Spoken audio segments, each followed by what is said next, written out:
Nous sommes en direct. Merci à toutes et tous d'être présents, malgré les vacances scolaires, malgré l'extrême lassitude des événements en ligne, vivement le retour des événements en présentiel. En attendant, nous essaierons de vous proposer un événement dynamique et interactif. Cette discussion est organisée par Eurocreative, plateforme de réflexion française sur l'Europe centrale, les Balkans, les États baltes et les pays d'Europe orientale, avec pour objectif de réduire les fractures dites Est-Ouest et que la France s'intéresse bien plus à ces régions fondamentales pour l'avenir du projet européen. Nous ne traitons pas de la Russie en tant que telle, mais son influence, si ce n'est son ingérence dans les pays qui nous intéressent, sont évidemment des sujets que nous traitons. Cette discussion sera donc consacrée à la Russie de Vladimir Poutine, le régime du chef du Kremlin et de ses siloviki, l'importance de la géopolitique, véritable pierre angulaire de la politique de Poutine, son révisionnisme historique et géographique. Nous reviendrons donc sur la guerre en Ukraine, la crise actuelle au Bélarus, la guerre et la paix négociées au Karabakh, mais aussi sur le rapprochement amorcé par le président Emmanuel Macron avec la Russie et la perception des pays européens et de la Russie quant à ce rapprochement, et j'y mets des guillemets. Pour aborder ces sujets, nous avons le plaisir de recevoir 3 intervenantes et intervenants de grande qualité. Isabelle Mandreau, bonjour. Bonjour. Vous êtes journaliste au grand quotidien Le Monde, ancienne correspondante en Russie, chef adjointe du service international, co-autrice du livre qui vient de paraître aux éditions Talendier, Poutine, la stratégie du désordre. À vos côtés, en tout cas virtuellement, Galia Ackerman. Bonjour Galia Ackerman. Bonjour. Vous êtes historienne, écrivaine et journaliste franco-russe, spécialiste du monde russe et autrice du récent ouvrage Le régiment immortel, la guerre sacrée de Poutine aux éditions Premier Parallèle. Et enfin, nous avons le plaisir de recevoir Julien Théron. Bonjour Julien Théron. Bonjour Arthur. Politiste, docteur en philosophie, après avoir exercé aux universités de Budapest et de Beyrouth, vous êtes désormais enseignant en conflit et sécurité internationale à Sciences Po Paris et co-auteur avec Isabelle Mandreau du livre Poutine, la stratégie du désordre. Donc, 3 intervenants avec des profils complémentaires pour traiter de manière exhaustive les sujets que nous allons aborder. Nous commençons donc avec cette question très générale mais essentielle pour que les spectateurs comprennent les prochains sujets. Comment caractériser le régime de Vladimir Poutine? Autocratie, dictature? Peut-on parler de poutinisme? On commence par vous, Isabelle Mandreau, vous qui avez vécu en Russie. Quel regard et comment caractériseriez-vous le régime de Vladimir Poutine? C'est un régime autoritaire, c'est indéniable. Le poutinisme n'est pas une idéologie, hein. C'est un régime qui ne se repose pas sur une idéologie comme ça a pu être le cas du temps de l'URSS. Hein. C'est une méthode, en fait, le poutinisme. C'est une méthode qui repose sur des moyens, des outils, qui se sert d'outils pour saper l'ordre international et imposer ses vues, que ce soit d'ailleurs à l'intérieur de son propre pays comme à l'extérieur. Galia Ackerman, Vladimir Poutine se nourrit des grands mythes et des grandes histoires de la Russie et de l'Union soviétique pour servir son idéologie que vous qualifiez, vous, d'ultra-nationaliste. Vous insistez sur un point important, la politique de Poutine consiste à revenir à un soviétisme sans communisme. Pouvez-vous nous éclairer sur ces points? Oui, c'est en effet là que je ne suis pas tout à fait d'accord avec ce qui vient d'être dit, tout simplement parce que je crois qu'il y a quand même une idéologie, une composante idéologique très présente dans ce régime. Je suis bien sûr entièrement d'accord avec Isabelle Mandreau que c'est un régime autoritaire. Je pense que c'est un régime qui vire en direction de la dictature pure et simple maintenant. Mais c'est un régime où l'idéologie est présente. En fait, dans la constitution russe, sous Yeltsin, il a été inscrit qu'il n'y avait pas d'idéologie, mais aujourd'hui, l'idéologie officielle, c'est le patriotisme. Poutine l'a répété à plusieurs reprises, mais il faut bien comprendre ce qu'il entend sous patriotisme. En fait, c'est une sorte de religion païenne fondée sur le mythe de la grande victoire qui permet de cimenter la société russe actuelle, la victoire dans la Seconde Guerre mondiale est devenu un moment sacré. Et en fait, pour rendre cette victoire absolument brillante et impeccable, il a fallu réécrire toute l'histoire soviétique. Quand je parle de soviétisme sans communisme, eh bien, voilà ce que je veux dire. En fait, l'idée communiste n'existait plus pratiquement, sauf de manière totalement artificielle, déjà sous Brejnev.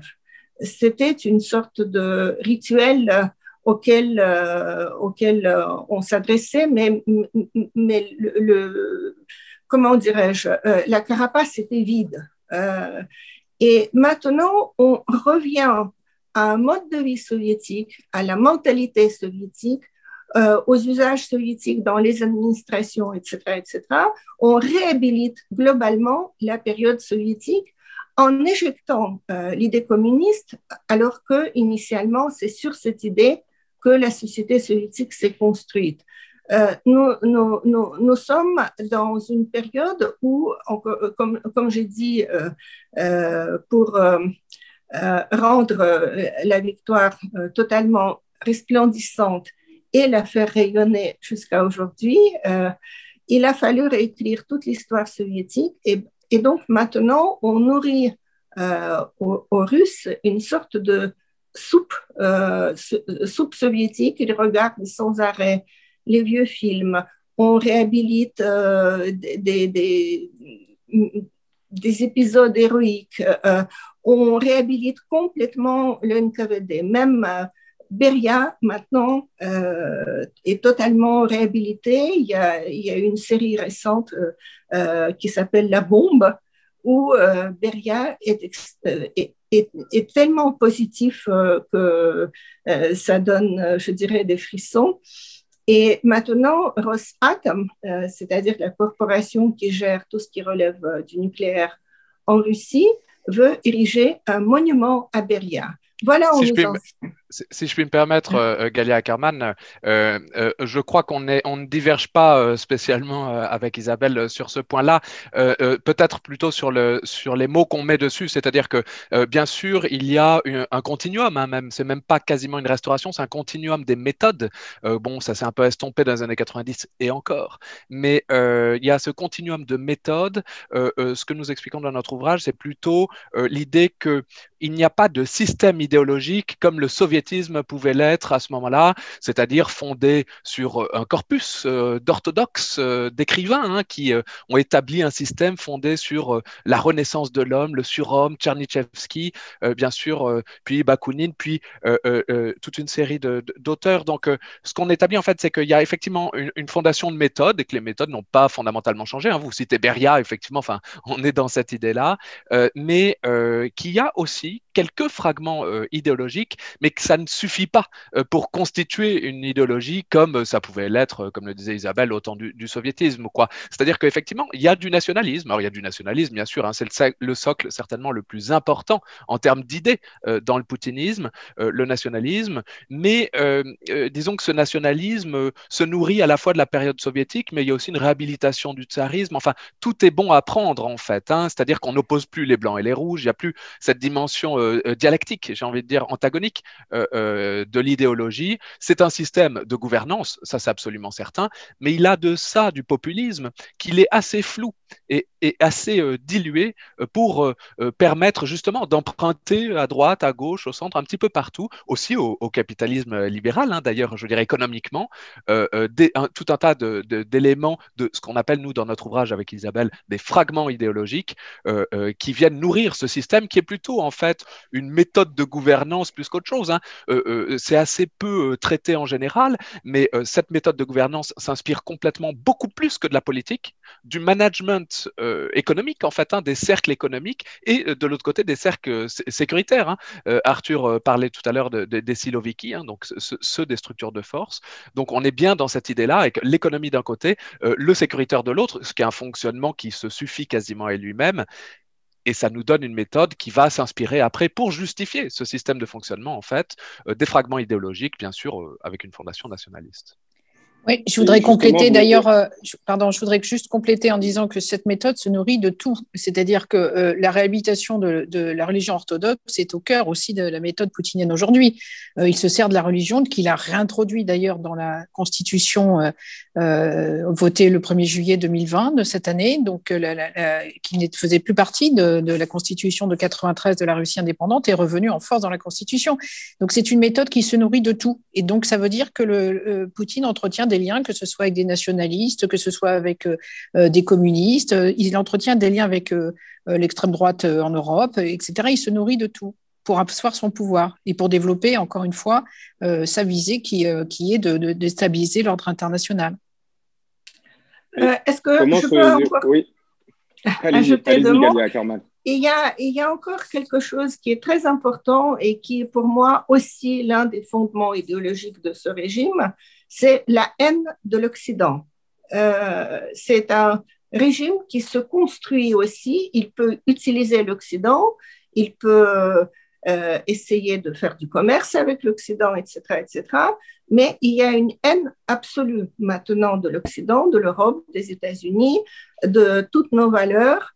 Et en fait, ce qui est totalement pervers, c'est que les idéologues russes aujourd'hui se déclarent en quelque sorte porteurs des vraies valeurs européennes et pas des valeurs pourries d'aujourd'hui. C'est-à-dire, c'est eux qui se disent la vraie Europe. Et c'est ça qui crée le pont avec l'extrême droite dans différents pays européens.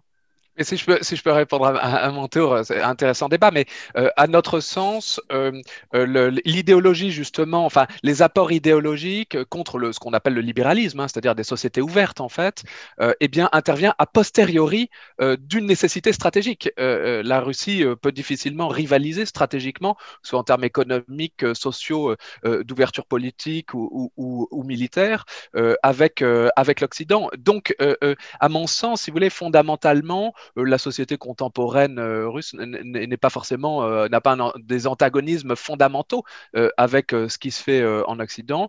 Et donc, il y a une espèce d'interprétation un peu a posteriori. Il faut d'abord antagoniser l'Occident parce qu'il faut trouver cet ennemi-là, ce qui est assez typique des régimes autoritaires. Et puis derrière, donc évidemment, culturellement, on va dire que, alors que ce n'est pas forcément le cas, que ce soit religieusement ou en termes de droits sociaux ou quoi, il n'y a pas forcément de différence énorme. Ne serait-ce qu'entre les peuples slaves européens et les Russes, bien sûr. Mais j'aimerais qu'on reste sur ce point, Julien Théron. Comment expliqueriez-vous la percée du poutinisme, entre guillemets, ou des prises de position pro-russes en Europe, et notamment en France, après tout ce qui a été dépeint par vous, Galia Ackerman et Isabelle Mandreau? Qu'est-ce qui attire fondamentalement dans le régime de Vladimir Poutine? Alors, si Arthur Königsberg voulait bien, on ne parlera pas forcément de pro-russe et d'anti-russe dans cette intervention, mais plutôt de l'analyse du poutinisme en tant que phénomène politique. Il ne s'agit pas de condamner une nation, pas du tout, ni sa culture, ni ses origines, ni ses croyances, aucunement, bien sûr, mais d'analyser un phénomène politique. Or, de cette manière, je crois que précisément cet aspect, la dimension populiste du poutinisme, fonctionne comme n'importe quel type de populisme. Or, ça n'est pas, comment dire, mystère que le populisme, quel qu'il soit, hein, je veux dire, on trouve des adeptes du poutinisme en Europe, comme on trouve des adeptes du Trumpisme ou d'autres régimes populistes. Donc, c'est pas quelque chose d'extrêmement étonnant, d'autant plus que, bien sûr, les régimes autoritaires ou le style populiste se constituent en réseau exactement comme des partis, je ne sais pas, conservateurs ou socialistes, par exemple, pourraient se constituer en réseau. Donc, ça veut dire qu'ils s'auto-nourrissent, qu'ils collaborent, hein, je veux dire, avec des liens extrêmement actifs, ça peut être financier, ça peut être diplomatique. Donc, ça n'est pas très étonnant qu'il y ait une certaine forme d'écoute, j'ai envie de dire, voire d'audimat. Et aussi, j'ai envie de dire, signe du temps, cette haute dimension du populisme, pas tant dans la méthode, mais dans la légèreté des arguments. Le populisme est un simplisme. populisme, j'ai envie de dire, pour reprendre une structure de phrase sartrienne, mais le populisme est un simplisme. On simplifie les problèmes en apportant des grandes idées. Alors forcément, tous les maux du monde, c'est les États-Unis sont les plus puissants, donc tout est à cause d'eux. Voilà, s'il se passe quelque chose de mal, c'est forcément de la faute des États-Unis. Vous voyez, donc il y a cette espèce de simplisme. Effectivement, il est plus facile d'accuser tel ou tel groupe, tel ou tel pays, de manière générale, que de sous-peser un petit peu la complexité des phénomènes qui régulent notre monde. L'attraction que peut produire Vladimir Poutine sur certains, en fait, s'explique assez. C'est-à-dire que, d'abord, par exemple, en France, on peut parler, il y a quand même une base d'anti-américanisme qui est persistante. Hein, donc, tout ce qui vient, comme disait Julien, tout ce qui vient des États-Unis est décrié. Ça, c'est une base. Après, il a très bien vu qu'il pouvait s'introduire dans les milieux nationalistes et de l'extrême droite. Hein, Poutine a fait une percée dans ces milieux d'extrême droite assez importante. Et puis, évidemment, il y a tous ceux qui prônent les régimes autoritaires, et il y a l'entente des régimes autoritaires qui ont pour ennemi commun la démocratie, les droits de l'homme et les valeurs que peuvent porter des démocraties telles que le mariage homosexuel ou la liberté de l'opposition, des manifestations, etc. Donc, tout ça fait encore une fois, Poutine se nourrit de tout ce qui rejette, de tout ce qui est rejeté concernant l'Occident. C'est un creuset, en fait. Il va faire son miel de tout, lui. C'est-à-dire, il va effectivement draguer l'extrême droite, mais il peut très bien parler aussi à des gens de gauche, etc. C'est pas un problème. Tout ce qui importe pour lui, c'est d'imposer ses vues sur la scène internationale. Et là où Poutine, évidemment, a une influence, quand même une certaine influence sur la scène internationale, c'est qu'il est le précurseur de tout cela. Vladimir Poutine est au pouvoir depuis plus de 20 ans. Donc avant Xi Jinping, avant Orban, avant d'autres, et avant Erdogan, et donc il est le précurseur de cet ordre autoritaire. Et donc beaucoup ont suivi. S'il y a eu Vladimir Poutine, ça a permis après à d'autres de s'engouffrer dans la brèche. Galia Ackerman, est-ce que vous voulez réagir aux propos de Julien Perron et d'Isabelle Mandreau? Oui, tout à fait. Je pense qu'il y a justement la connivence avec l'extrême droite est très marquée. Oui, en effet, Vladimir Poutine peut essayer, enfin le régime Poutine peut essayer aussi de séduire des hommes d'affaires, il peut séduire des militaires parce que les militaires aiment bien l'ordre et des armées puissantes qui peuvent accomplir des choses comme l'armée russe en Syrie. Il peut aussi faire appel à la gauche avec quand même l'héritage un tout petit peu de la révolution d'octobre, mais il pêche quand même essentiellement à l'extrême droite. Et il ne s'agit pas seulement comment dirais-je, du mariage homosexuel et des choses comme ça. Tout ce que je regarde, ce que je vois à la télévision russe, par exemple, c'est un dénigrement systématique de toutes nos valeurs, non seulement le mariage homosexuel, mais en fait, ils disent en permanence, je viens déjà de l'évoquer, qu'il faut en quelque sorte sauver la vraie Europe par rapport à celle dans laquelle nous vivons. Et cette bonne vieille Europe où il y avait la domination de l'homme sur la femme, les blancs sur les colorés, etc., la religion sur l'athéisme. Tout ça, ce sont des valeurs communes avec l'extrême droite. Donc, le lien est, je dirais, naturel.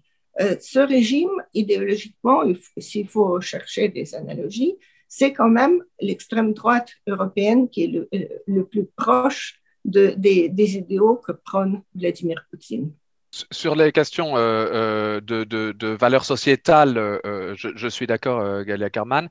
Sur les questions qui sont relatives au nationalisme, c'est un petit peu plus compliqué puisque naturellement, il y a aussi un nationalisme d'extrême gauche. Naturellement, toute l'extrême gauche n'est pas nationaliste, mais une partie de l'extrême gauche anti-mondialisation préfère le giron national. Et du coup, là, il n'est plus question spécialement d'extrême droite. Hein. Donc, on va, de toute façon, en fait, disons qu'il y a une différence entre la surstructuration culturelle à l'intérieur de la Russie afin de maintenir un peu sous une coupe traditionnaliste la société, et puis ce qu'on voit en Europe, c'est-à-dire faire feu de tout bois en fait. Hein. On aurait un mouvement ultra écolo, ce serait très qui saperait un petit peu et qui émettrait qui ferait des émeutes dans la rue, ce serait très bien. L'écologisme serait la nouvelle vague et ce genre de choses. Et c'est pour ça qu'on dit avec Isabelle Mandreau qu'il y a des fragments certes, mais qu'en fait tout est bon pour déstabiliser les ennemis et qu'il y a une préséance stratégique à l'idéologie, même si effectivement l'idéologie, ça correspond, même dans les sociétés européennes, hein, il y a une espèce de mainstream, j'ai envie de dire, montant,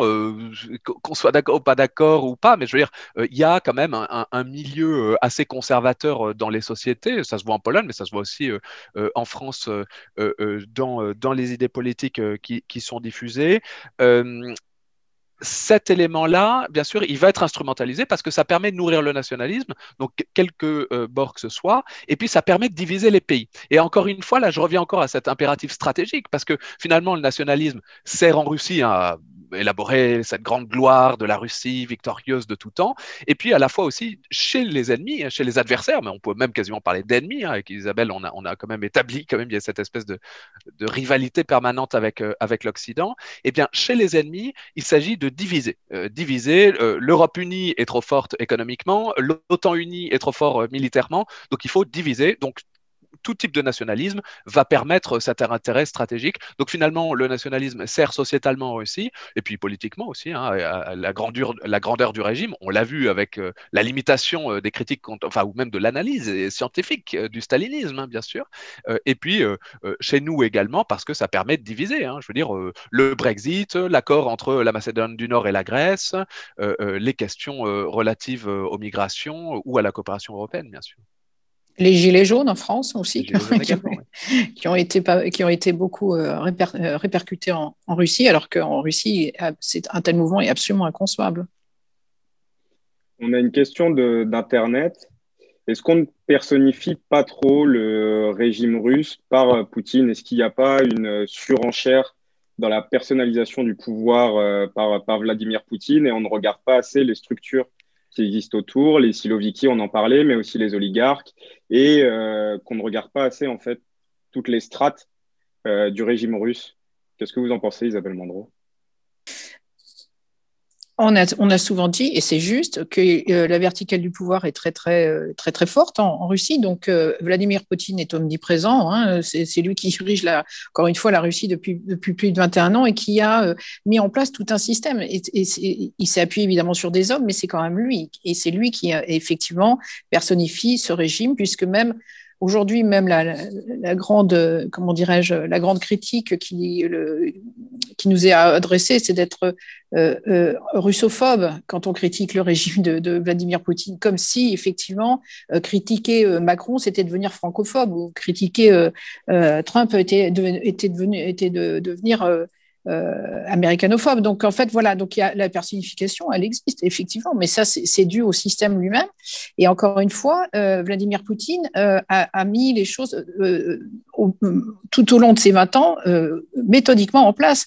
Il a commencé par mettre au pas tous les médias qui étaient indépendants, donc il les a mis au pas, toutes les télévisions, il n'en reste que quelques-uns indépendants, mais très peu qui vivent très très mal. Ensuite, il s'est attaqué aux oligarques. Khodorkovsky étant quand même le meilleur exemple, hein, il a passé 10 ans en camp, etc. Donc Berezovsky, qui avait fait d'ailleurs la victoire de Poutine, est parti en exil avant de mourir. Donc il a remis au pas les oligarques et ensuite il a bâti son système sur les Siloviki. Hein, encore une fois, peut-être expliquer ce que sont les Siloviki, c'est-à-dire ce sont les membres des structures de force, qu'elles soient militaires, policières, sécuritaires. Poutine est un homme qui vient de ce milieu, il vient du KGB, etc. Donc, il a bâti son système avec comment dirais-je, sa cour. Et sa cour, elle est formée par les Siloviki. Donc, cette personnification, effectivement, elle est réelle, mais elle est juste. Galia Ackerman. Oui, je voudrais dire quelque chose. Vous savez, en septembre dernier, on a publié en France un livre de Sergueï Medvedev qui s'appelle Les 4 guerres de Poutine. Voilà. J'ai trouvé qu'il y a quelques idées assez extraordinaires dans ce livre, et notamment l'idée que la Russie, en quelque sorte, est revenue à l'état féodal. Comme vous savez, dans l'état féodal, il y a le roi ou le tsar à la russe à la tête de l'État qui a le pouvoir absolu. Et ensuite, il y a une classe d'aristocrates. Et justement, en Russie, il y avait d'une part des boyards qui étaient des princes héréditaires, mais qui ont été très, très fortement réduits au fil des siècles. Et il y avait une classe qui s'appelait dvarianstvo, donc je ne sais même pas comment on traduit ça en français, le nobiliat, peut-être l'aristocratie de service, c'est-à-dire des gens qui ont l'obligation de servir la couronne et qui reçoivent de la couronne des terres, des serfs, et qui, de cette façon, donc, ont accès à la richesse. C'est à peu près le système qu'a bâti Vladimir Poutine. Lui, on peut considérer qu'il a un pouvoir absolu. Et ensuite, il y a une classe qui est composée à la fois des gens appartenant à des structures de force, ce qu'on appelle siloviki, que des grands industriels. Mais ce qui est important, c'est que c'est l'État qui leur donne, distribue, on peut dire, des richesses nationales, et en retour, ils servent l'État et ils sont toujours là quand il faut aussi partager personnellement avec Poutine. Vous savez que Poutine est considéré probablement comme l'homme le plus riche de la planète. L'histoire qu'on a vue avec le palais de Poutine qu'a exposé Navalny, ce qui est intéressant, ce n'est pas le palais lui-même qui se trouve en une sorte de reconstruction permanente, qui n'est pas opérationnel, mais ce mécanisme de distribution des richesses et de la rétribution de Vladimir Poutine personnellement, et peut-être d'autres personnes au sommet également. C'est-à-dire, c'est un État où il y a un abîme entre le peuple et cette nouvelle aristocratie. Et c'est un État qui aussi est pénétré de corruption. On n'a pas encore prononcé le mot corruption aujourd'hui, du sommet jusqu'au plus bas, où chacun se nourrit sur ceux qui sont plus bas que lui. Voilà. Ça, c'est un aspect qu'on ne peut pas oublier de l'État de Poutine. Je crois, Arthur, qu'il faut, sur la question de la personnalisation, faire un distinguo entre deux choses. La première chose, c'est gouverne-t-il tout seul? La réponse est bien évidemment non. Il a tout un tas de cercles de coopération, donc essentiellement dans ces milieux économiques et sécuritaires, hein, le sécuritaire servant l'économique et vice-versa, bien sûr. Et puis, on oublie aussi qu'il y a aussi quand même un pilier bureaucratique, j'ai envie de dire un peu entre les deux, hein, qui lie un petit peu les deux. Et puis, il y a la question de la personnification politique, c'est-à-dire de l'imagerie quasiment de Vladimir Poutine au travers des médias, au travers du discours public.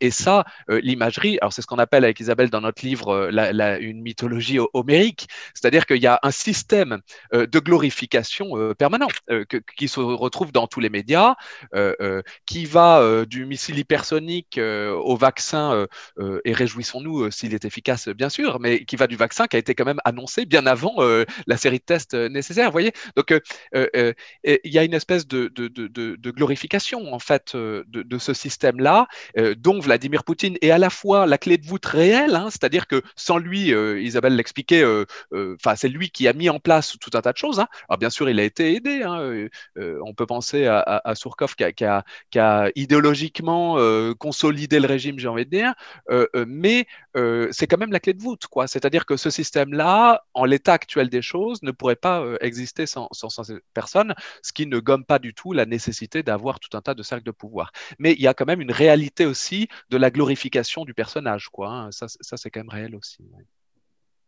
On a beaucoup de questions très... Oui, allez-y, Isabelle Mondreau. Non, on le voit même avec à Moscou. Quand on est à Moscou, on le voit partout sur les mugs, les t-shirts. On le voit en train de pêcher un poisson dans une rivière, en train de remonter une amphore de la mer Noire, conduire un Sukhoi dans le ciel. Enfin bon, bref, Vladimir Poutine, oui, c'est l'image du président dans toute sa puissance quand même. On a beaucoup de questions sur le live. Et avant de passer du coup à la partie géopolitique, cette question, je voudrais la poser à Julien Théron, docteur en philosophie. Est-ce que le poutinisme est une idéologie aboutie? Alors, encore une fois, merci pour cette question, Arthur. Encore une fois, à notre sens avec Isabelle, le poutinisme n'est pas nécessairement une idéologie en soi. Ce n'est pas un système idéologique. Il y a des emprunts fragmentaires à des idéologies, mais pas nécessairement. Par exemple, la fraternité du communisme qui revient du soviétisme, ou alors la nécessité d'un pouvoir fort avec le tsarisme, par exemple, ou le nationalisme, bien sûr. Est-ce que c'est abouti sur cette question-là? Est-ce que le poutinisme est abouti? Je répondrai de cette manière. Je crois que c'est quelque chose qui a un certain équilibre, mais un certain équilibre dynamique. Je m'explique. Ça fait 20 ans. C'est rare, les pouvoirs qui durent autant de temps aujourd'hui, même des pouvoirs autocratiques. C'est pas évident de se maintenir à la tête d'une nation aussi importante, avec quand même des alternatives qui ont émergé progressivement pendant ces 20 ans-là. Donc, ça veut dire qu'il y a une forme d'équilibre, c'est-à-dire qu'on arrive à maintenir ce système-là. Donc, c'est assez abouti dans le sens où ça maintient ce système-là dans le temps. Inversement, est-ce que c'est abouti? Pas spécialement pour moi, parce que abouti, ça voudrait dire arriver. Or, le poutinisme a une dimension de fuite en avant. On va toujours plus loin. Galia Karman, tout à l'heure, signifiait cette direction vers une dictature, dans le raffermissement permanent. On en parle dans notre livre avec Isabelle, dans le raffermissement, notamment avec la création d'une garde nationale, avec la nécessité pour les ONG d'expliquer qu'ils sont des agents de l'étranger. Donc, les mesures vont toujours dans ce sens-là, toujours dans un durcissement du régime. Donc, effectivement, plutôt dans le sens d'une dictature, et puis même à l'international. Alors, on va en parler. Je fais la transition bien volontiers. Donc, à l'international, il y a toujours cette nécessité pour sauver et maintenir la stabilité intérieure. On va conduire des actions à l'international qui sont une vraie fuite en avant. On l'a vu avec l'Ukraine ou la Syrie. Donc, abouti, je dirais plutôt non. Non, c'est pas abouti. Bien, merci beaucoup pour la transition, parce que cette émission est surtout consacrée à la géopolitique de Vladimir Poutine, qui est certainement le sujet qui nous intéresse le plus. Donc, des sujets majeurs attirent les regards des Européens, l'annexion de la Crimée, la guerre dans le Donbass, la Libye, l'intervention en Syrie, la crise actuelle au Bélarus et la paix négociée au Karabakh. Isabelle Mandreau, dans votre livre, vous revenez longuement sur la remise en cause de l'ordre et du droit international par la Russie de Vladimir Poutine. Qu'est-ce qui guide véritablement le Kremlin dans sa politique étrangère? La volonté de s'imposer, en fait, d'imposer ses vues, encore une fois. Donc, avec Julien, on en a bâti notre livre sur justement d'abord décrire les mécanismes du désordre et ensuite l'application géopolitique. Et donc, cette application géopolitique, elle commence très, très vite. Elle commence avec la Géorgie. La Géorgie qui a perdu 20% de son territoire, quand même, au terme d'une guerre éclair, avec 2 régions sécessionnistes qui ne sont reconnues encore aujourd'hui que par la Russie. Mais le vrai tournant, en fait, la vraie marche qui va être gravie par Vladimir Poutine, c'est évidemment l'Ukraine, avec l'annexion de la Crimée, puis la guerre dans le Donbass. Et sur cette annexion de la Crimée, avec Julien, on a interrogé Peter Zwak, qui était l'attaché militaire américain à cette époque, en 2014 aux États-Unis, et qui, avec son confrère français que nous avons aussi interrogé, le général Nuitens, sont allés voir les Russes, parce qu'à l'époque, si vous vous souvenez, au tout début de l'annexion de la Crimée, on parlait des petits hommes verts qui n'avaient aucun insigne, et tout le monde se disait, mais c'est qui ces militaires, c'est qui on avait un peu on s'en doutait un peu, mais enfin quand même. Et donc Zvak et Nuitens vont voir les Russes en disant qu'est-ce que c'est? Et alors, les militaires russes leur disent, non, c'est pas nous. Et donc, Zweig disait, ça vous rend fou parce qu'ils sont capables de vous mentir les yeux dans les yeux. Et bien sûr que c'était eux, quoi. Ils l'ont reconnu. Et en plus, ensuite, Vladimir Poutine en a fait une mise en scène. En fait, il l'a raconté dans un film, etc. Il a fait toute une mise en scène.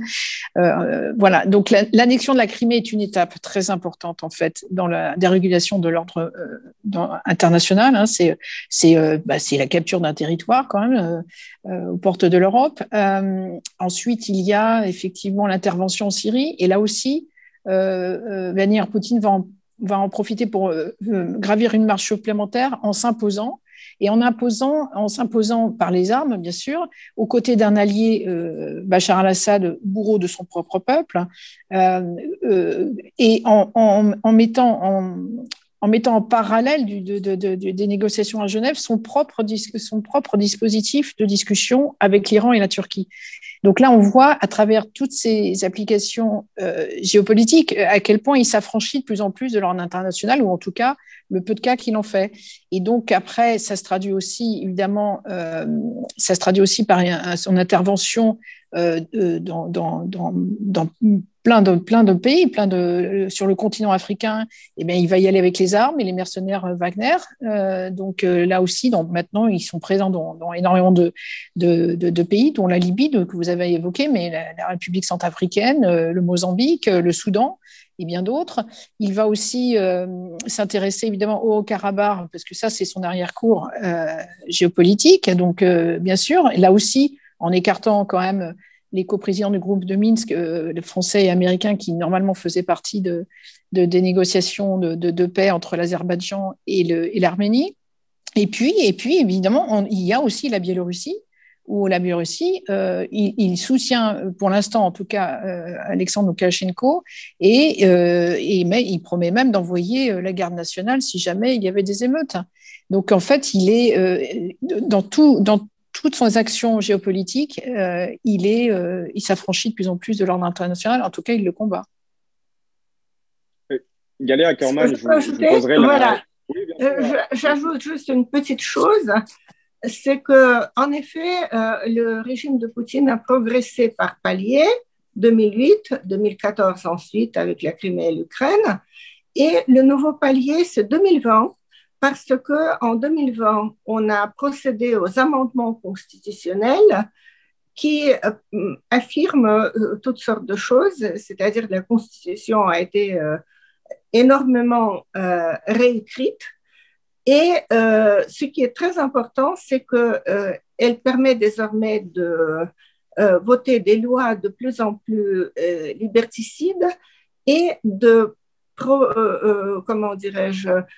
proclamer haut et fort que le droit russe se trouve au-dessus du droit international. C'est-à-dire que, par exemple, aujourd'hui, les décisions de différentes cours internationales, tribunaux internationaux, Cour européenne des droits de l'homme, n'ont plus aucune prise sur le pouvoir russe parce qu'il se trouve en contradiction avec la constitution russe. C'est un tournant majeur, absolument majeur. C'est ça qui a permis maintenant d'avoir autour de Navalny la répression qu'on n'a jamais vue dans la Russie post-communiste en 30 ans, quand en quelques jours, on a pu arrêter plus de 11 000 personnes et donc générer des centaines de procédures administratives et des dizaines de cas pénaux qui conduiront des gens, très nombreuses personnes, à la prison ferme. On regarde ça un petit peu dans le livre parce que il y a un double phénomène sur la scène internationale. Il y a vraiment l'offensive géopolitique. Hein. Isabelle a bien montré la grande diversité de théâtres sur lequel maintenant Moscou intervient.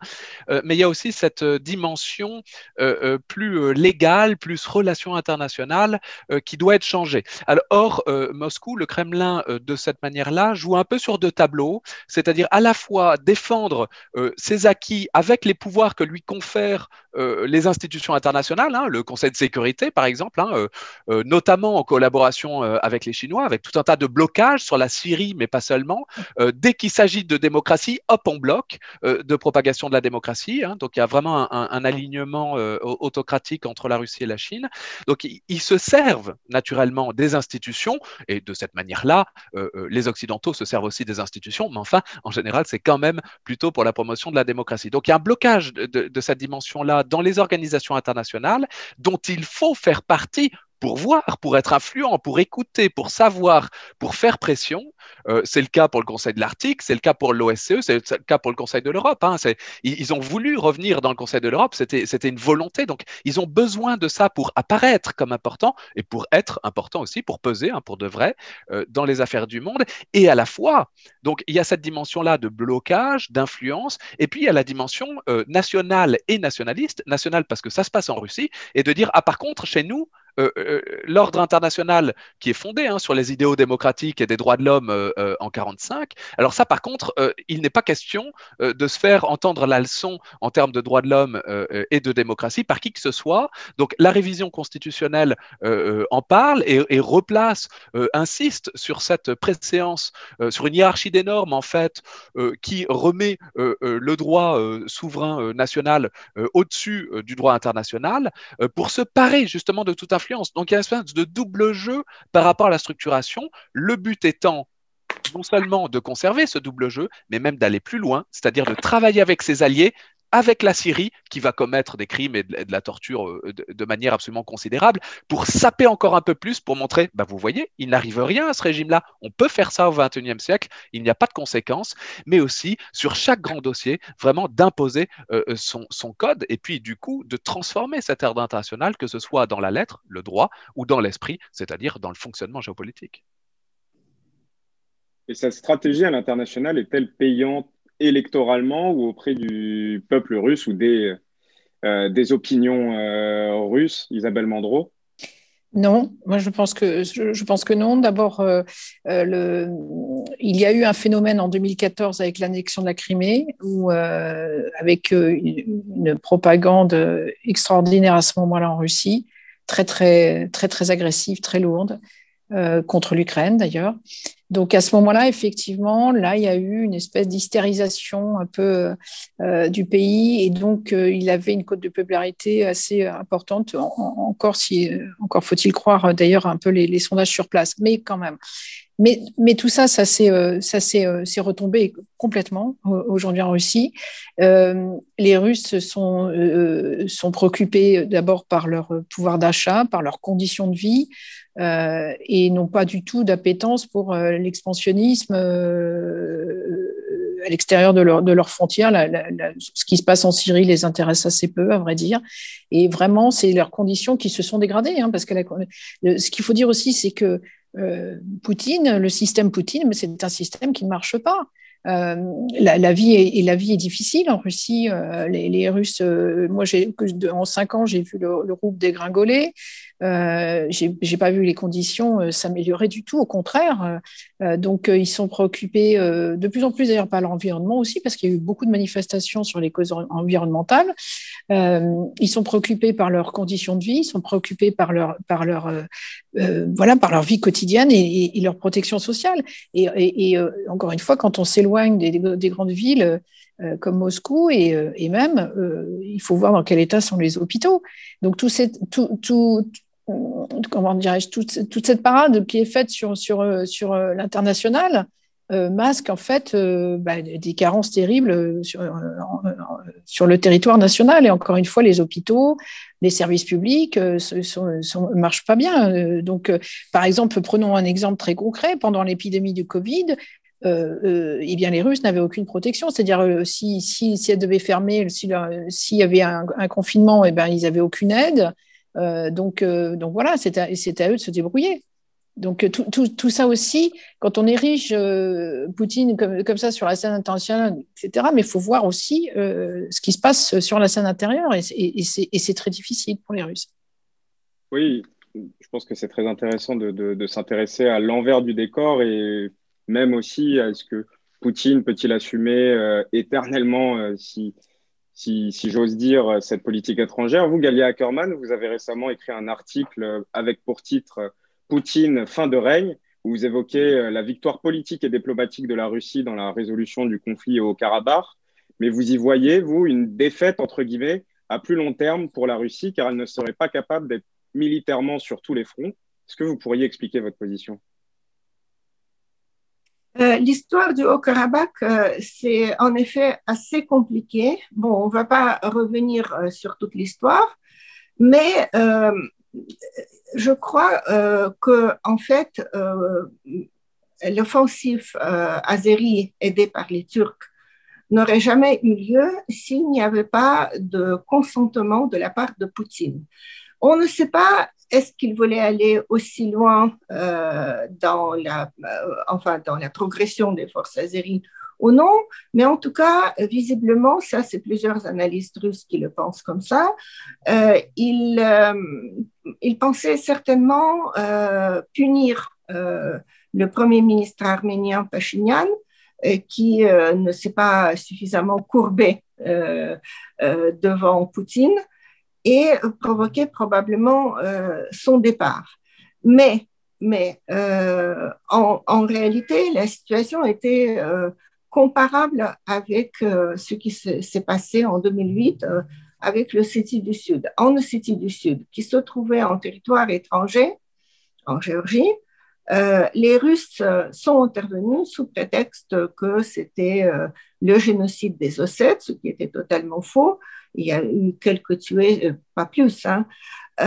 Et donc, ils n'ont pas hésité à violer tout le droit international possible et imaginable en faisant cette incursion sur le territoire géorgien. Et on sait très bien que les troupes russes, les chars russes étaient déjà à 40 km de Tbilissi quand, grâce aux efforts de la diplomatie française, même s'ils n'ont pas été très bien conçus, mais au moins ça a arrêté la progression des chars. Maintenant, on peut se demander pourquoi les Russes ont fait l'irruption en Géorgie et pourquoi ils n'ont pas fait cette irruption en Azerbaïdjan pour stopper la destruction du Haut-Karabakh.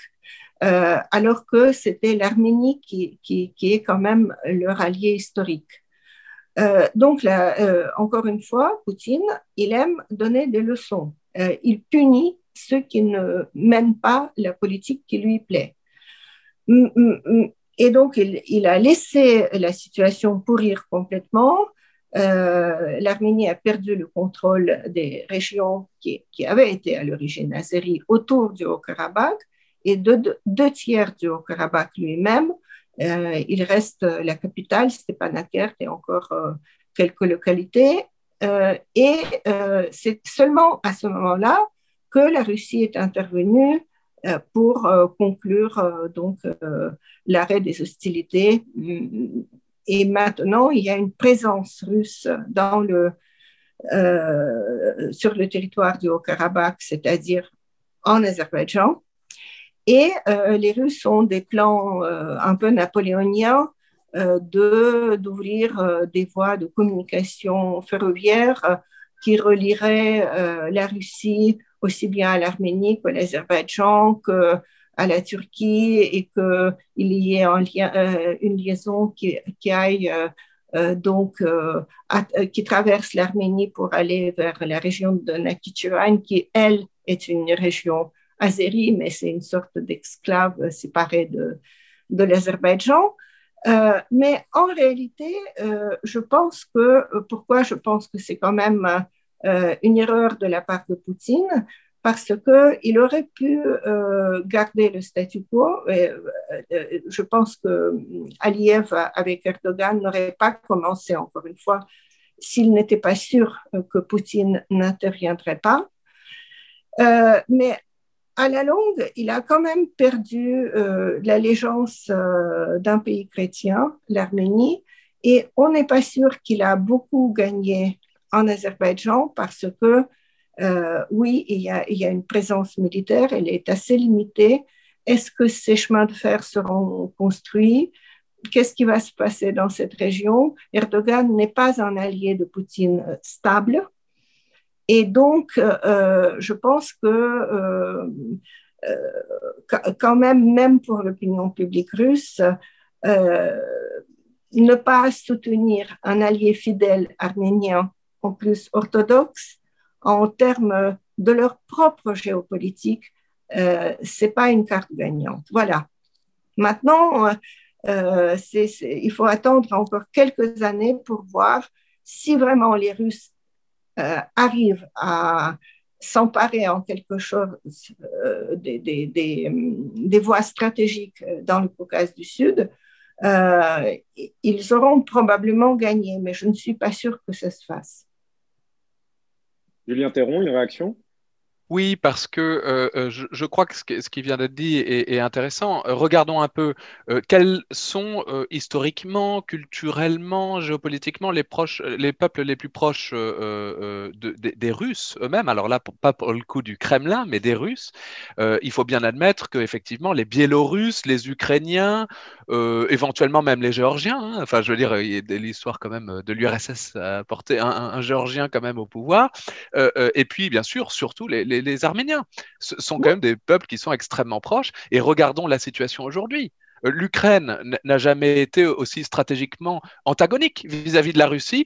Elle s'est faite piquer un bout de son territoire. Sur un autre, il y a un conflit permanent. Je rappelle aussi que quand même, il y a la Transnistrie qui est aussi de l'autre côté, hein, côté ouest. On l'oublie toujours, mais ça veut dire qu'ils sont ceinturés au sud, à l'est et à l'ouest, et au nord par la Biélorussie. Alors, les Biélorusses, je veux dire, n'ont aucune espèce de rivalité envers les Russes culturelle ou quoi. Mais si vous voulez, cette tentative du Kremlin d'imposer la fusion progressive dans ce qu'on appelle l'état de l'Union de la Biélorussie et de la Russie. Alors vous imaginez bien que la dimension géostratégique des deux États favorise l'un des deux sur l'autre.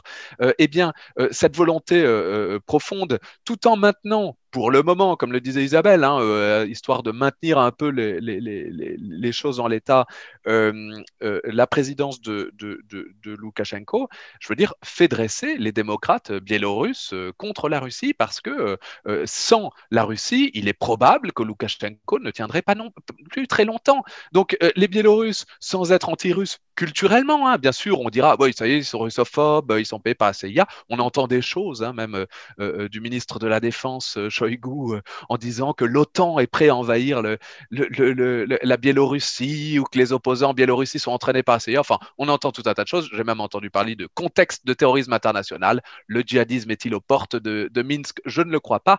Mais enfin, tout ça pour dire qu'on soulève tout un tas de sujets pour faire peur, tout ça pour maintenir un statu quo qui est favorable à la Russie, en fait. Mais du coup, le peuple, si vous voulez, comme n'importe quel peuple, il veut décider pour lui-même, souverainement, et puis voter pour avoir les meilleurs dirigeants possibles. Enfin, je veux dire, l'équation est quand même fort simple. Et donc, on s'aperçoit qu'en Biélorussie, en Ukraine, donc en Arménie, du fait du Karabakh, et donc effectivement de la présidence, enfin du pouvoir de Pachinian, qui n'était pas bien vu, pas trop bien vu de Moscou, eh ben, on s'aperçoit que les Arméniens aussi, finalement, se retrouvent dans une position fort délicate due à l'attentisme, voire même des déclarations extrêmement hostiles des cercles poutinistes à Moscou contre le Premier ministre Pachinian, qui, globalement, il faut le dire, l'Arménie a globalement perdu cet épisode de la guerre. Hein. On dit, vous avez utilisé, Arthur Königsberg, l'expression pacification, il me semble, ou quelque chose comme ça, ou accord de paix. Alors, on n'est pas dans un accord de paix, on est certainement dans une stabilisation, hein, ça, il faut bien le reconnaître, une stabilisation,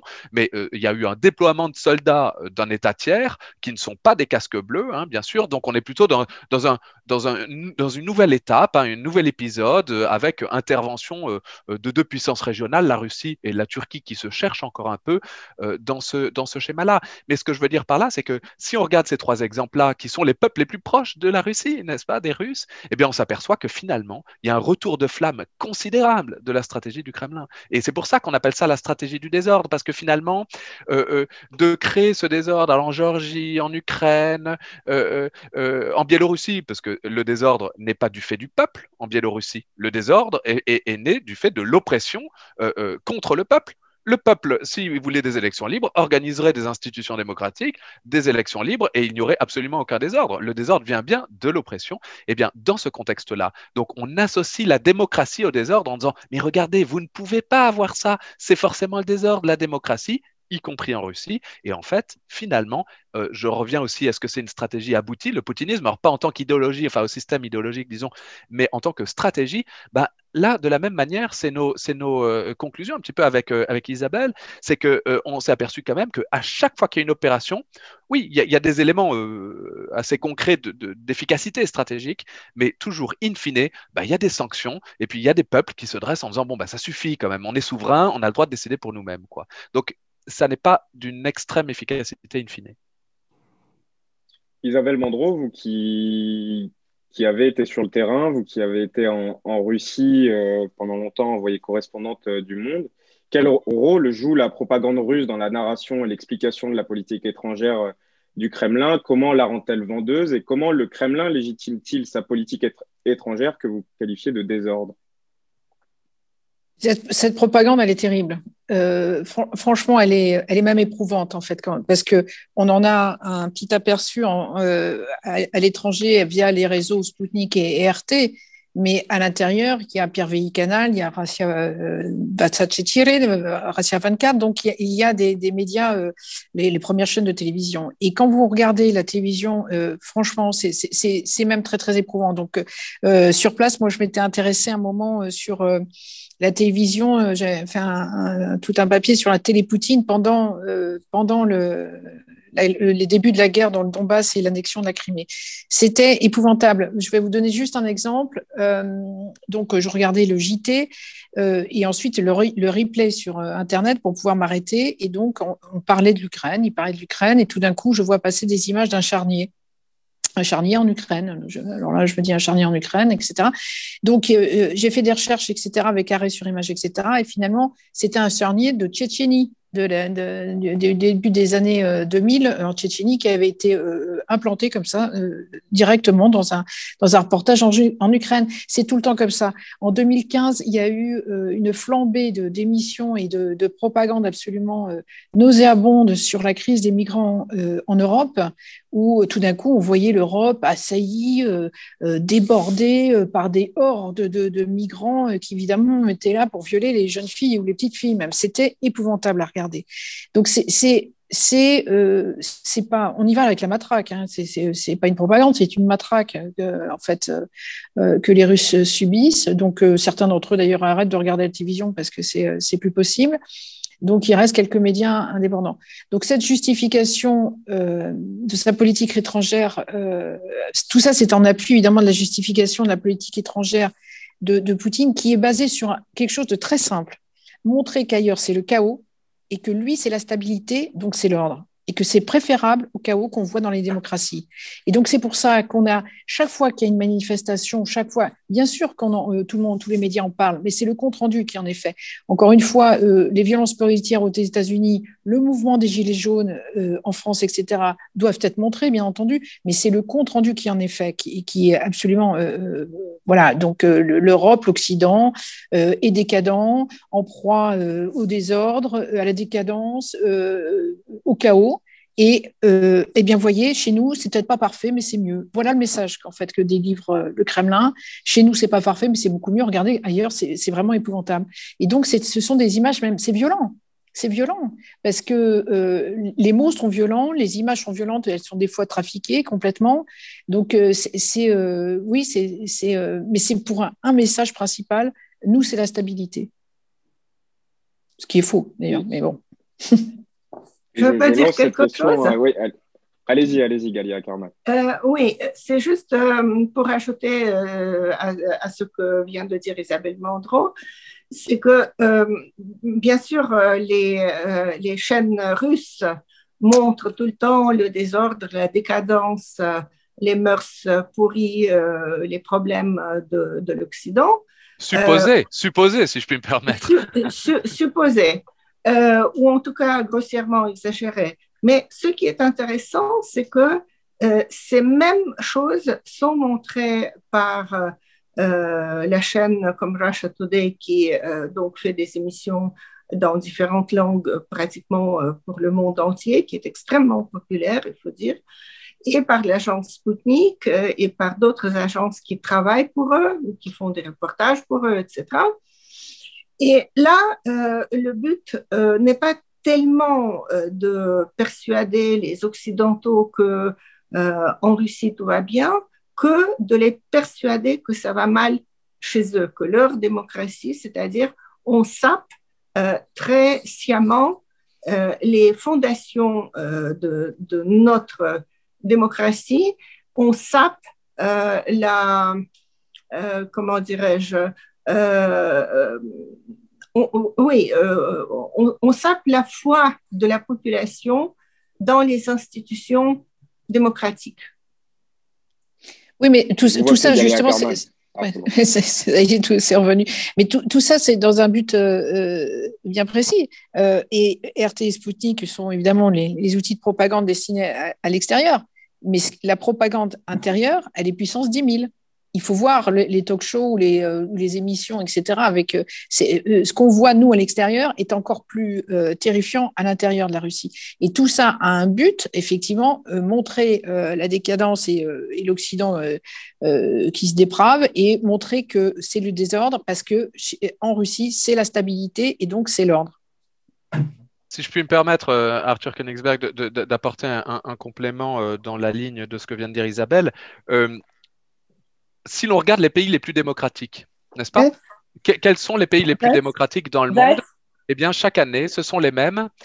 Ce sont toujours les pays scandinaves. Alors, ça tourne un petit peu, hein, mais qu'on considère la transparence, la lutte contre corruption, la liberté des médias, l'horizontalité des pouvoirs institutionnels, eh bien, à chaque fois, dans les indicateurs, l'indice de développement humain, naturellement aussi, parce que ce sont des systèmes qui fonctionnent, eh bien, quand on regarde ça, à quel moment trouve-t-on que dans les pays scandinaves, c'est le chaos?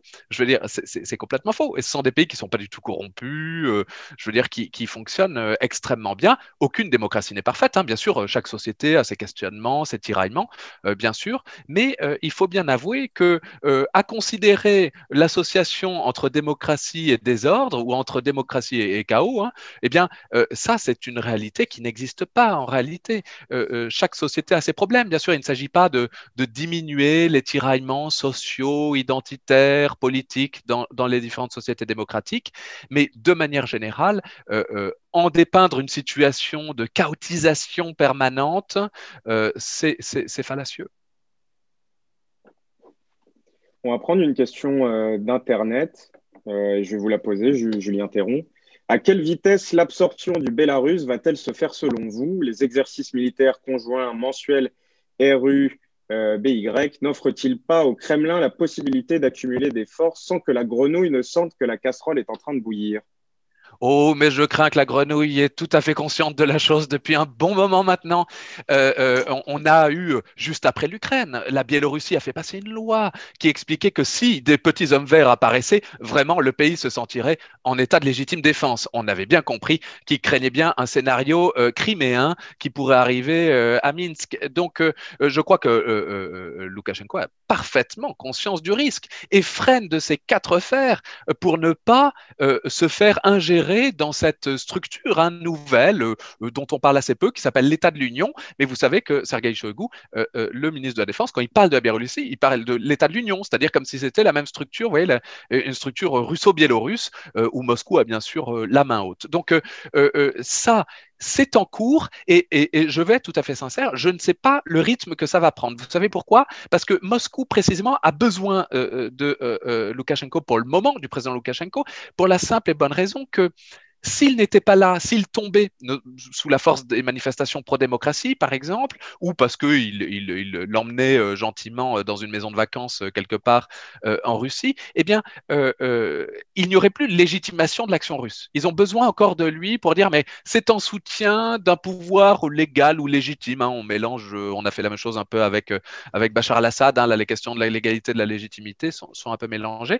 Mais donc, ils ont besoin de cette espèce de personnage intermédiaire pour garder un vernis de l'égalité du pouvoir biélorusse. Donc, ça va continuer un peu comme ça. S'il tombe, ça va apparaître au grand jour que les Russes, s'ils interviennent militairement directement, ce sera contre le peuple. Et inversement, ils ne peuvent pas complètement le laisser. Hein. Il essaye toujours de jouer un peu. Pendant un temps, il a même joué un peu l'Union européenne, hein, en se disant bah, on peut collaborer. Bon, finalement, les Scandinaves ont dit bon, on laisse tomber parce que la question démocratique n'est pas possible. Donc, c'est un processus. Il faut suivre ça. C'est très intéressant comme question. Mais disons que ça avance vraiment étape par étape. J'ajouterais que je pense que Vladimir Poutine teste une autre méthode que celle qu'il a appliquée avec l'Ukraine, moins frontale, moins directe, mais qui est évidemment avec la même visée. C'est-à-dire qu'il est hors de question que la Biélorussie sorte du giron de la Russie. Au contraire, il faut l'intégrer davantage. Il y a aussi, vous avez raison Arthur, les exercices militaires qui sont menés, et notamment les exercices ZAPAD, c'est-à-dire l'Ouest, qui ont été menés en 2014, si j'ai bonne mémoire, peut-être je me trompe sur la date, excusez-moi, mais enfin, c'était des exercices conjoints qui visaient très clairement la Lituanie, la Pologne, etc., tous les pays qui sont en soutien aujourd'hui aux manifestants pro-démocratie en Biélorussie. Donc, en fait, la situation a déjà été examinée depuis un bon moment. Et puis aussi, il y a un épisode, d'ailleurs, qu'on raconte avec Julien dans le livre, qui est assez humiliant. En fait, l'ambassadeur russe qui va voir Loukachenko, qui lui ouvre un atlas sous les yeux, et sous les yeux des caméras, évidemment, russes, pour lui dire, vous voyez, vous faisiez partie de l'Empire russe. Donc, le message, il est très clair. Il est hors de question que vous sortiez de notre giron. En relation internationale, Arthur, on appelle ça quelque chose d'existentiel. C'est-à-dire que du point de vue de Moscou, pas nécessairement des Russes, je pense, mais du point de vue de Moscou, la Biélorussie, c'est une question existentielle. Il y a cette espèce de trauma, hein, Vladimir Poutine l'a dit, hein, la chute de l'Union soviétique est un trauma, donc on l'a bien expliqué au début, pas idéologiquement, c'est pas un système soviétique qui est en place aujourd'hui dans son idéologie, mais en tout cas dans sa magnitude géostratégique, eh bien, il y a ce trauma et donc il faut réétablir toujours cette domination sur ses voisins. Je peux encore ajouter un mot? Bien sûr. Oui, je voulais juste dire que, en effet, Poutine n'est pas content avec Loukachenko parce que Loukachenko, comme Julien vient de le dire, résiste quand même à l'idée d'être absorbé par le grand frère russe, mais il ne peut pas permettre que la rue gagne. Pour lui, il ne faut jamais donner le pouvoir, en quelque sorte, au peuple. Je rappelle que ce qui s'est passé pendant le Maïdan en Ukraine est considéré en Russie à ce jour comme un coup d'État. Donc, ce que je pense qui va se produire, s'il n'arrive pas à préparer le terrain pour que Loukachenko parte, eh bien, tôt ou tard, il y aura probablement une autre élection présidentielle où un candidat pro-russe, qui est pro-Poutine, disons, sera considéré comme le moindre mal par la population. Je pense que c'est à peu près inévitable. Là, je ne veux pas nommer les gens parce que je ne suis pas sûre complètement de leur position, mais je crois qu'en Biélorussie, l'opposition, à part peut-être Svetlana Tikhanovskaya et encore, n'est pas du tout systématiquement anti-Poutine. Ils disent que oui, nous voulons être en paix, c'est nos voisins, etc., etc. Pour eux, Poutine est encore le moindre mal par rapport à Loukachenko. Et donc, en fait, la société biélorusse se trouve entre le marteau et l'enclume parce que, d'une part, l'alternative à Loukachenko, en fait, apparaît non pas comme l'Union européenne, mais plus ou moins comme Poutine. C'est peut-être extrêmement dramatique, mais je crois que c'est comme ça. Arthur, Moscou joue de cette crainte de Loukachenko d'être renversé. Et il y a peu de temps, devant l'absence de progression de la Biélorussie de Loukachenko dans l'État de l'Union, on a dit à Moscou qu'il faudrait peut-être parler avec l'opposition à Minsk. C'est une manière de dire, bon, soit vous fusionnez avec nous, soit alors il va falloir avoir quelqu'un d'autre à Minsk qui dirige les affaires. Donc même ça, c'est utilisé. Donc Loukachenko est dans une position fort délicate, naturellement pas autant que les démocrates biélorusses. Nous allons entamer la dernière partie de cet événement sur la perception européenne et russe du rapprochement entre la France et la Russie voulu par Emmanuel Macron depuis le début de son quinquennat. Isabelle Mandreau, comment perçoivent les Russes ce rapprochement voulu par Emmanuel Macron? Et est-ce que pour vous, il s'agit d'un échec cuisant pour le président français devant le manque de résultats? Vous l'aviez rappelé, la France a quand même été sortie du jeu dans la résolution du conflit au Karabakh, où elle faisait pourtant partie du groupe de Minsk. Elle paraît aussi hors jeu sur la résolution de la crise au Bélarus. Sur un certain nombre de sujets, il s'avère quand même difficile de prouver que le rapprochement entre la France et la Russie est satisfaisant. Comment le jugez-vous? C'était un échec, cette volonté de rapprochement exprimée par Emmanuel Macron est un échec qui était largement prévisible. Il y avait déjà eu le reset avec Obama qui avait fait pchit, et celui de la France avait évidemment le même sort tout à fait prévisible. Pourquoi? Parce que en fait, Poutine ne veut pas négocier. Enfin, je veux dire, plus l'Occident tempère, plus Vladimir Poutine avance, lui. Donc, c'est un mauvais calcul. Alors, on répète comme une sorte de mantra, il faut dialoguer avec la Russie. Mais bien sûr qu'il faut dialoguer avec la Russie. Tout le monde doit dialoguer avec la Russie. Tous les pays on dialogue avec les pays, même ceux qui ne sont pas en phase avec nous, mais enfin, les dialogues sont maintenus, ne serait-ce que pour des raisons économiques, sécuritaires, enfin bon, bref. Donc voilà, donc là, c'est vouloir forcer quelque chose et qui échoue à chaque fois. Et là, l'étape la plus cuisante, c'est celle de Josep Borrell, le chef de la diplomatie européenne, qui vient de se déplacer à Moscou dans une démarche conciliatrice malgré le contexte de Navalny, l'empoisonnement, son emprisonnement, les manifestations, les arrestations, la répression, etc., il va à Moscou dans une démarche conciliatrice, où il vante d'ailleurs le vaccin Sputnik et pendant sa conférence de presse avec le ministre des Affaires étrangères russe, Lavrov, eh bien, il apprend par les réseaux sociaux qu'il y a 3 diplomates européens qui sont expulsés, dont un Allemand. Donc voilà, donc l'humiliation, c'est une gifle et c'est une humiliation terrible. Donc moi, ce qui me fascine un peu, en fait, à vrai dire, c'est l'incrédulité à chaque fois des Européens. Par rapport à la démarche de Vladimir Poutine ou par rapport aux actions. Je vais prendre des exemples pour être assez précise.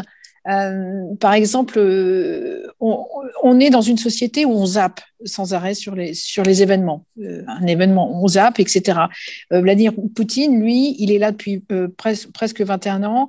Il en est à son 4e président français, 5e américain, donc il y a une alternance. Donc chaque fois que quelqu'un arrive au pouvoir, dit on va essayer de discuter avec Vladimir Poutine.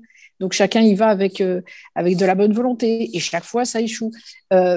Donc il y a tout ce processus qui est fait. Et ce qui me fascine, moi, c'est encore une fois, c'est cette incrédulité qui est aussi le produit de l'alternance peut-être en Occident. C'est-à-dire que moi, je me souviens quand il y a eu l'affaire Skripal, c'est-à-dire l'empoisonnement de l'ancien agent russe à Londres.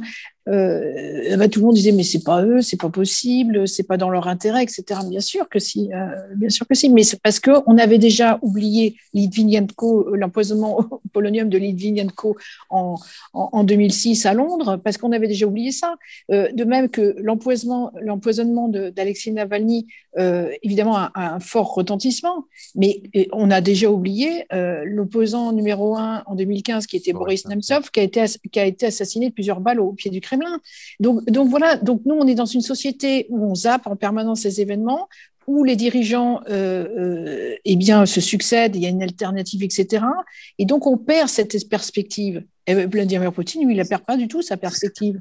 Et donc cette incrédulité et à chaque fois mise au crédit, on se dit bon, alors on va renégocier. Et Poutine, lui, il est toujours le même. Il n'a pas changé. Donc on est toujours surpris. Non, et justement, c'est ce qu'on a voulu faire avec Julien dans notre livre, c'est-à-dire de tout mettre en perspective. d'avoir cette perspective sur le long terme. Galia Ackerman, on vous avez interviewé sur ce sujet en mai dernier et vous qualifiez de ce rapprochement d'échecs cuisants. Et j'aimerais qu'on revienne aussi sur la perception européenne, surtout de ce rapprochement, parce qu'on voit qu'en Pologne, en Roumanie, dans les États baltes, ce rapprochement fait grincer des dents. La méthode aussi du rapprochement sans consulter les partenaires européens fait grincer des dents. Pourquoi ce rapprochement avec la Russie de la part du président français fait-elle grincer du dent en Europe centrale, en Roumanie et dans les États baltes? Simplement parce que eux, ils connaissent mieux la Russie, ils ont eu l'expérience gravée dans leur chair, si l'on peut dire, que les Français n'ont jamais eu. Ils savent à quoi on peut s'attendre de la part de la Russie.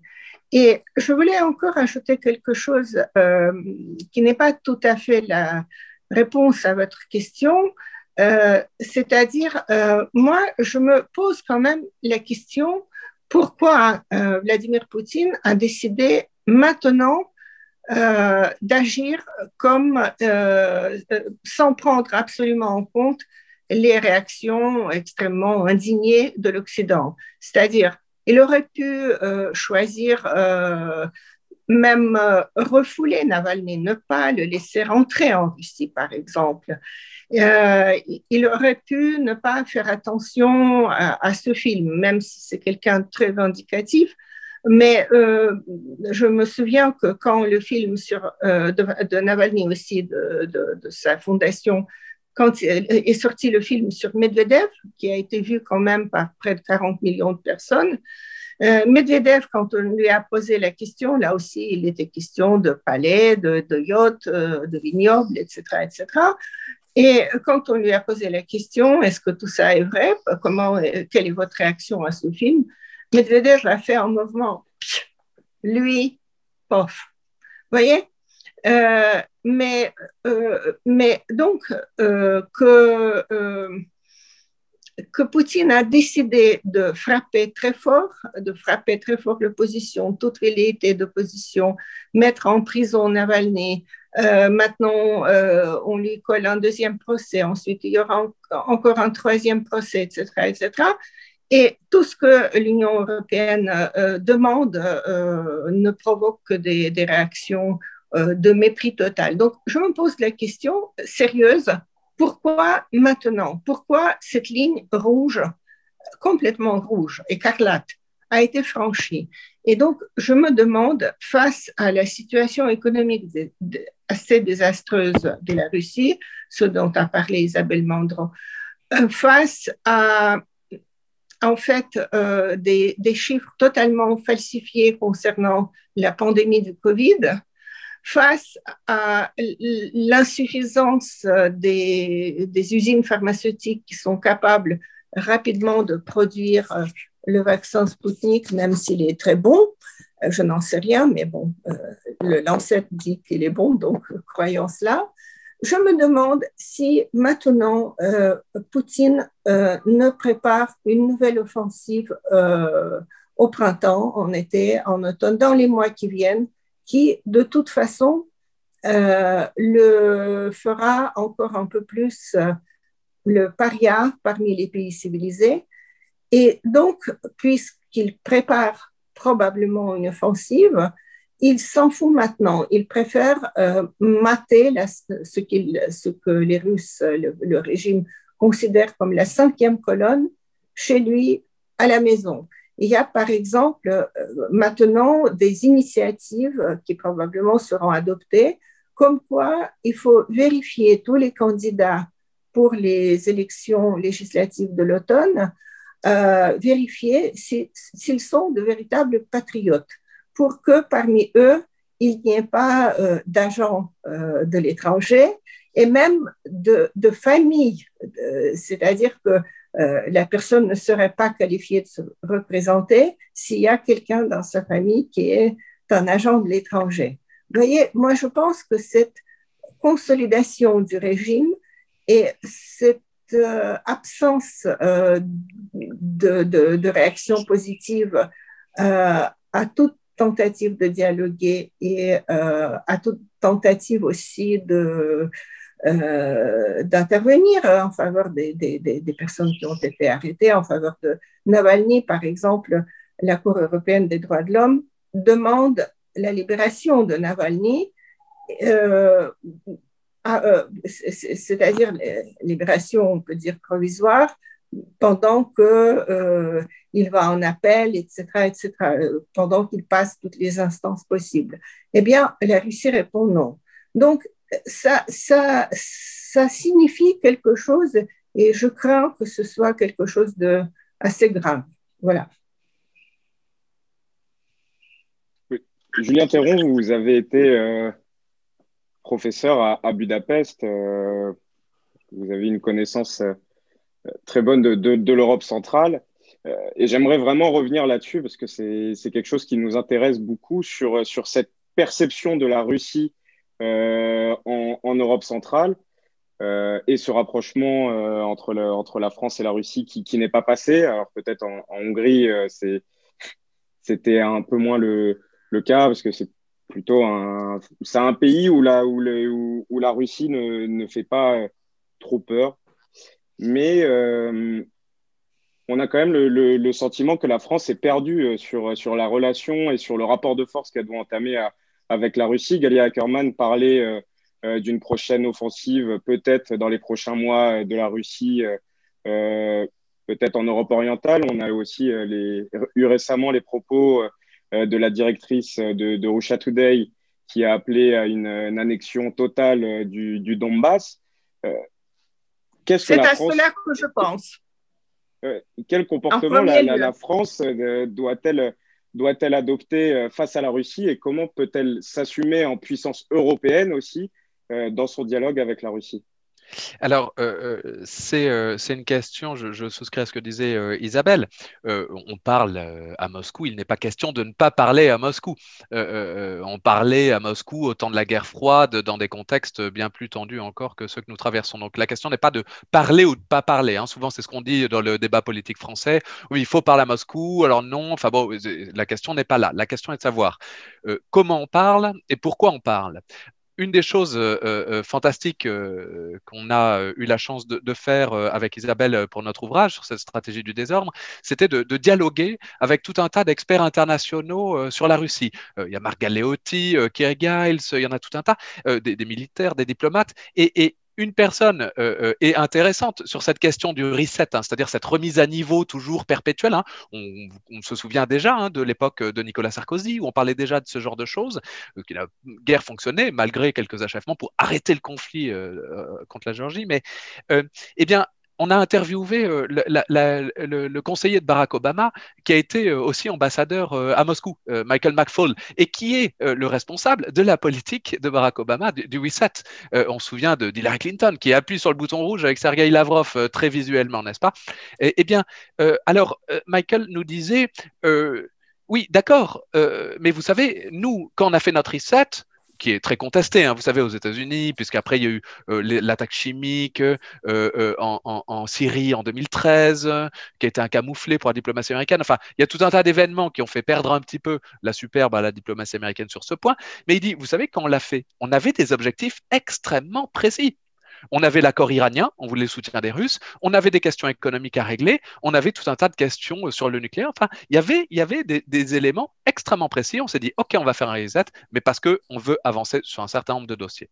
Aujourd'hui, personnellement, je ne connais pas les dossiers sur lesquels la France pousse pour un reset sur la Russie. Ce que je sais, c'est que la France, effectivement, vous le dites, hein, Arthur Koenigsberg, veut se positionner un peu dans le fer de lance de la politique étrangère européenne, dans la stratégie européenne à l'extérieur, mais aussi dans sa cohésion interne. Or, je crois que de la même manière que on voit la force Takuba, c'est-à-dire nos amis suédois, nos amis estoniens participer à cette force spéciale dans le Sahel, c'est-à-dire dans des considérations sud qui sont importantes à la fois naturellement pour nos alliés sahéliens, mais aussi pour la France, pour toute l'Europe du Sud. Et quand l'on voit les pays baltes ou les pays nordiques se mobiliser pour ces considérations du Sud, eh bien, je crois qu'il serait pertinent aussi qu'on écoute ce groupe qu'on appelle, que Kierkegaard, dans notre ouvrage, appelle le groupe des réalistes, c'est-à-dire le Royaume-Uni, la Scandinavie, les Pays-Baltes, la Pologne, sur un petit peu, eux, des menaces qui sont tout à fait réelles.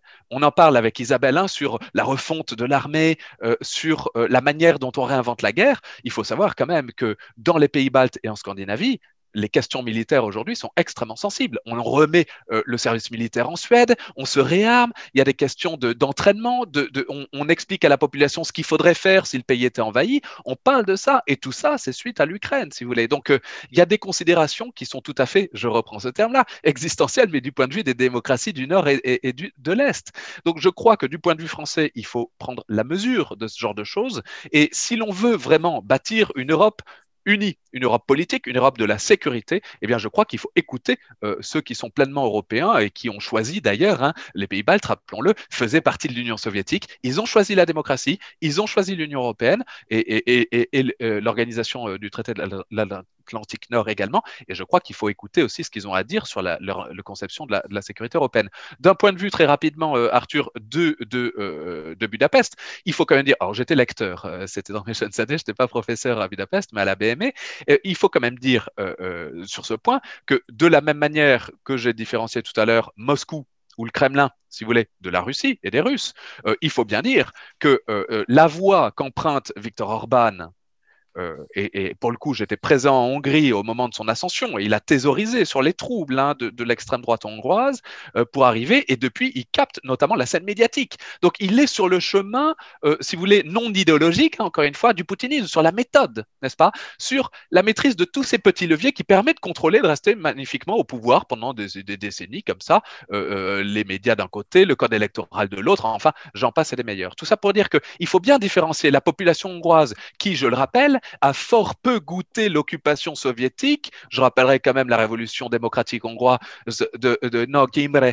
en 1956, et puis même des mouvements anti-totalitaires dans les années 80. Le bloc socialiste, dans son ensemble, tombe en Hongrie avec le Balaton et les gens de RDA qui ne veulent pas repartir en RDA, qui disent « Ah, mais si la Hongrie ouvre la frontière avec l'Autriche, alors nous restons en Hongrie. » Et c'est là, et même à l'ambassade de Hongrie en RDA. Donc, on voit bien que la Hongrie est une pièce maîtresse dans ce dispositif anciennement Est-Ouest, mais qu'il faut bien différencier la population hongroise qui n'a pas spécialement d'appétence pour la domination d'aucune autre puissance, et puis le pouvoir qui suit des méthodes de maintien au pouvoir. Je suis d'accord avec vous. Nous arrivons à la fin de cette émission, donc nous allons poser cette question en conclusion, qui était aussi le titre de ce webinaire. Sommes-nous déjà dans une nouvelle guerre froide avec la Russie? Où y allons-nous? Donc, petit héros de table, Isabelle Mandreau, pour commencer. Je vais citer un politologue russe que nous citons dans notre livre, qui s'appelle Andrei Kolesnikov et qui est associé au centre Carnegie.ru. C'est un think tank, et donc qui dit c'est une nouvelle guerre froide, mais en réalité, elle est encore pire parce qu'elle n'a plus de règles. C'est-à-dire que lui, cette conclusion, il la faisait en faisant le récapitulatif des derniers événements que moi-même je préfère après la période que j'ai passée en Russie. Successivement, nous avons eu quoi? Nous avons eu l'annexion de la Crimée, la guerre dans le Donbass, le crash quand même du MH17 abattu. Nous avons eu ensuite l'assassinat de Boris Nemtsov. Nous avons eu l'empoisonnement Skripal. Nous avons eu l'ingérence dans les élections américaines.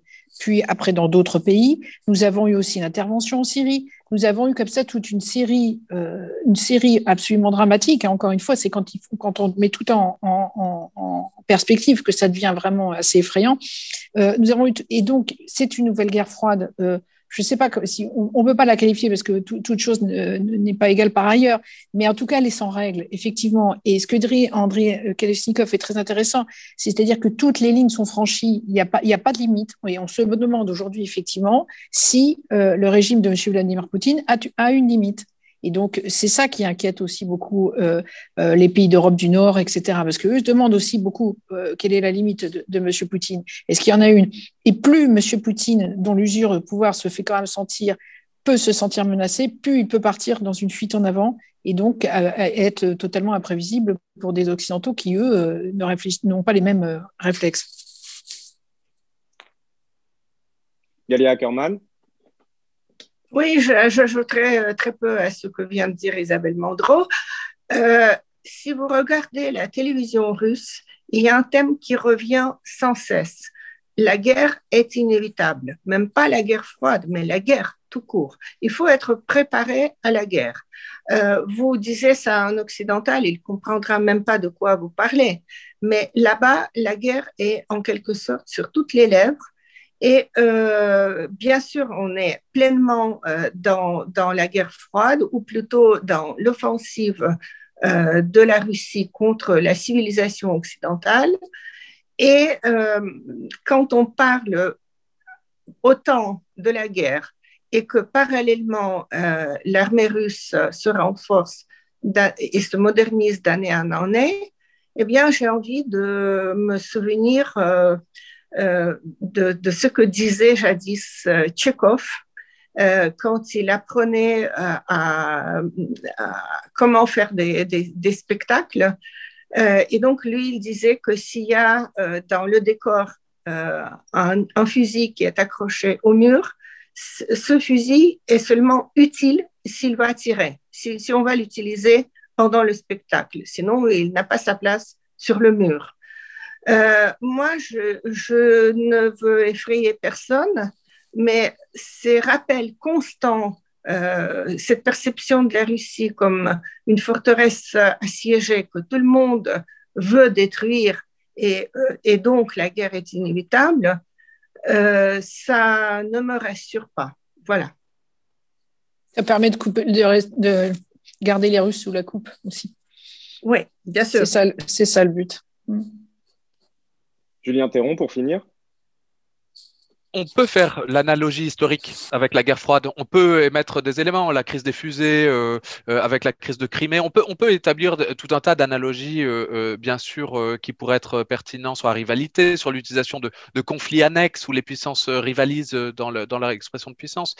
Mais on peut aussi utiliser les outils modernes des études sur la guerre, la question de la guerre hybride, de la guerre non linéaire. On peut conceptualiser la chose de plein de manières différentes. Moi, ce qui me semble très pertinent sur cette question, Arthur Koenigsberg, c'est un point, la différence de perception. Ce qu'on a expliqué, c'est que on vit dans des mondes totalement différents. L'Europe est fasciné par la question de la démocratie, enfin, ou en tout cas ses turpitudes actuelles et voire ses chutes un petit peu avec le populisme. Mais enfin, on est dans des questions de ce genre-là, assez convaincu que la démocratie est éternelle, la coopération entre les démocraties, la démocratie s'étendra. C'est absolument pas ce qui se passe dans le monde. Les populismes font tomber les démocraties très régulièrement. Alors, il y a aussi un contre-mouvement. On l'a vu par exemple dernièrement en Slovaquie ou en Moldavie, n'est-ce pas? Donc, il y a cette espèce d'antagonisme, c'est très clair. Je ne suis pas sûr qu'en Europe, les populations en aient tout à fait conscience.